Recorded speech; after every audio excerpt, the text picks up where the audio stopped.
La responsabilité des commettants en cas de faute de leurs préposés, tu te demandes ce que veut dire être responsable des fautes des autres. Dans cette vidéo, on va parler d'un principe fondamental en droit des assurances et des obligations, la responsabilité des commettants du fait de leurs préposés. Autrement dit, quand est-ce qu'un employeur est responsable des erreurs ou des fautes de ses salariés? Reste bien jusqu'à la fin, je vais t'expliquer les conditions, les conséquences, les exclusions, et te donner des exemples concrets. Définition, la responsabilité des commettants du fait de leurs préposés, c'est simple.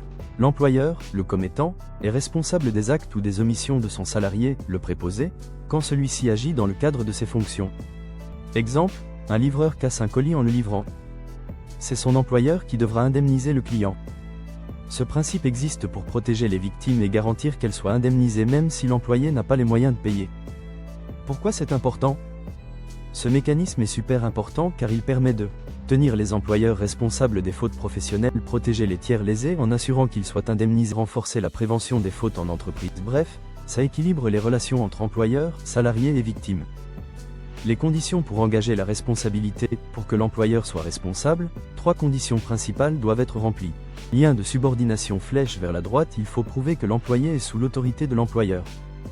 Exemple, contrat de travail, organigramme, fiche de paye. Faute du préposé flèche vers la droite, l'employé doit avoir commis une faute, volontaire ou non, dans l'exercice de ses fonctions. Ça peut être un accident, une négligence, une erreur. Dommage causé flèche vers la droite, il faut qu'il y ait eu un vrai dommage, matériel, moral ou financier. Et surtout, l'employeur ne doit pas être personnellement fautif.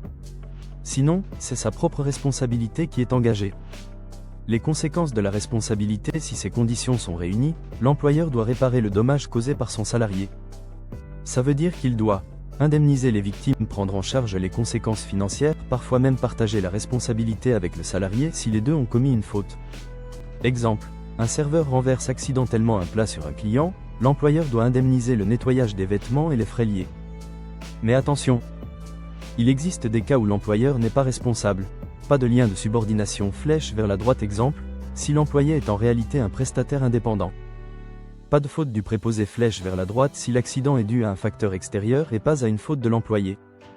Faute personnelle de l'employeur flèche vers la droite si l'employeur lui-même est responsable directement.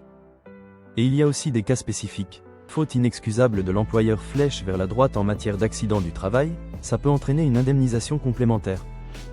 Clause d'exonération de responsabilité dans certains contrats, même si ces clauses sont très encadrées par la loi. Pourquoi c'est essentiel à connaître? Comprendre la responsabilité des commettants, c'est indispensable pour le BTS Assurance, mais aussi pour toute personne qui bosse dans l'assurance ou le droit des responsabilités. Ça te permet de savoir quand et comment un employeur peut être tenu responsable, et de répondre efficacement aux questions d'examen ou aux cas pratiques. En résumé, l'employeur est responsable des fautes de son salarié s'il y a lien de subordination, faute et dommage. Cette responsabilité protège les victimes et garantit l'indemnisation. Il existe des exclusions et des limites, comme l'absence de lien ou la faute personnelle de l'employeur. Tu veux réussir ton BTS Assurance? Télécharge dès maintenant mon e-book de révision complet avec 100 fiches, quiz et cas pratiques. Le lien est dans la description. Like la vidéo, abonne-toi et active la cloche pour recevoir toutes les prochaines vidéos de révision. Et dis-moi en commentaire, as-tu déjà vu un cas de responsabilité de l'employeur dans la vie réelle?